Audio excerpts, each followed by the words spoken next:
My name is Marie Lorenz, and we're sitting in my show at Jack Hanley Gallery.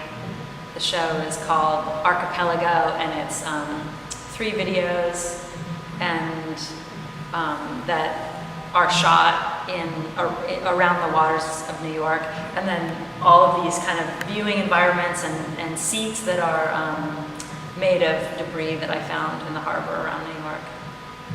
I went to sea, but I did not know. Unfortunately, friend, I find myself in Shango. All the videos are about 20 minutes long, and they each follow that same geographic path from out where we were in Jamaica Bay into the Newtown Creek, but they diverge slightly. This one is mostly walking. Like in the beginning, I'm in the boat, but by the end, I'm just walking, like looking at the water. So I sort of thought of it like because I think of the videos as sort of being about like that, just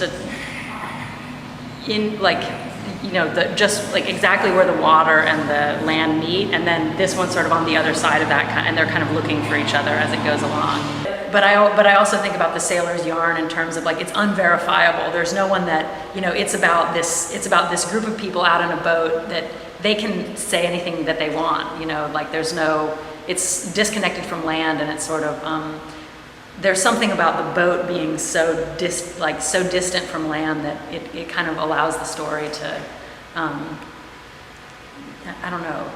grow and change. I mean, I guess that's the essence of a yarn.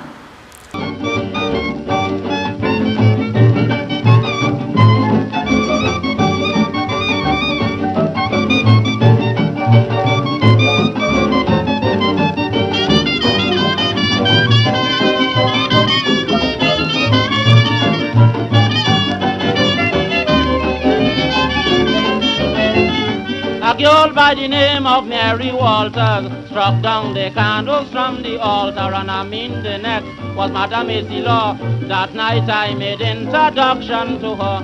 She said, "Upa connaît moi dans chérie, I mean yo boko di ukoma moi désolé. Yata singing Tina o Tina bo, niveau wa desa a Tina reggae."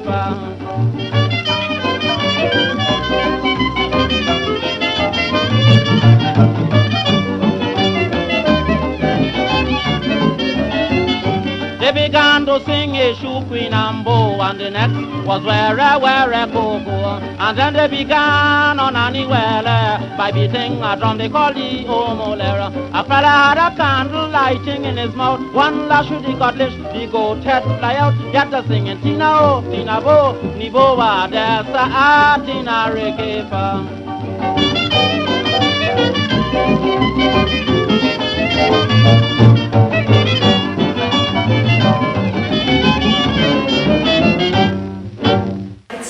Not to color coordinate, but then I was like, okay, I have to really resist the urge to color coordinate.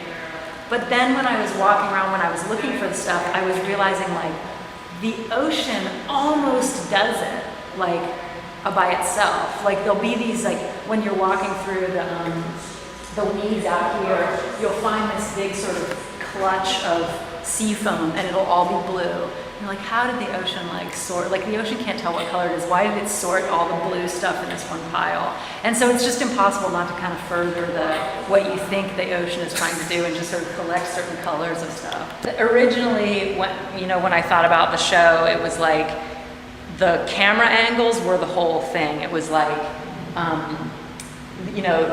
look like these different perspectives looking kind of through my head almost. Like there's the camera angle that's way up in the air, and then there's the camera angle that's at my back, and then there's the camera angle that's through my eyes. So it was sort of like almost like the Charles and Ray Eames film Powers of 10, where you're sort of zooming through the skin.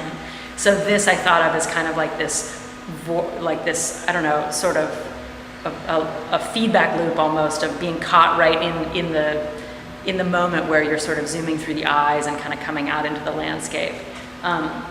So when I was thinking about setting up the shots and doing this trip, I was just thinking about the camera angles.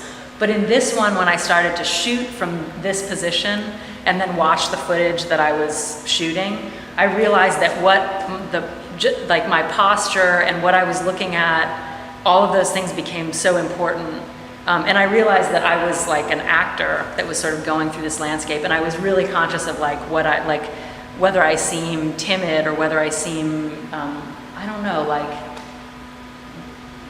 what I'm looking at, how I'm standing, how quickly I'm moving. So, and even in this one, you can sort of, I feel like you can tell sort of through my posture how I'm kind of, I don't know, experiencing the landscape. So that's another thing that I just sort of thought about, is how much of it sort of became, how easy it was to kind of get into the character.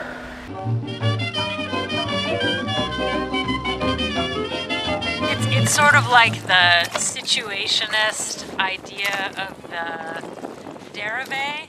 Guy Debord said that a dérivé was a kind of wandering in the city where, and it was kind of like the fundamental, like, artistic act of the situationists. And it was like a meandering walk through the city where you just sort of responded to the rules of the city and tried not to have a plan, and you just kind of moved through the city according to what he said was psychogeography. So you would just respond to let the architecture and the structure of the city kind of lead you through it.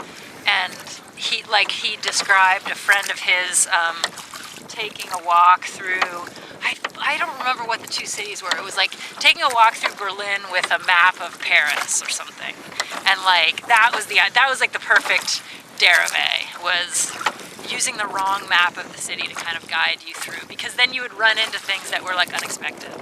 And so that's what I think of like the tide and current taxi. It's like using the wrong map of the city to navigate the city. So you're using like a tidal map to navigate through one of the busiest ports and like metropolises in the world.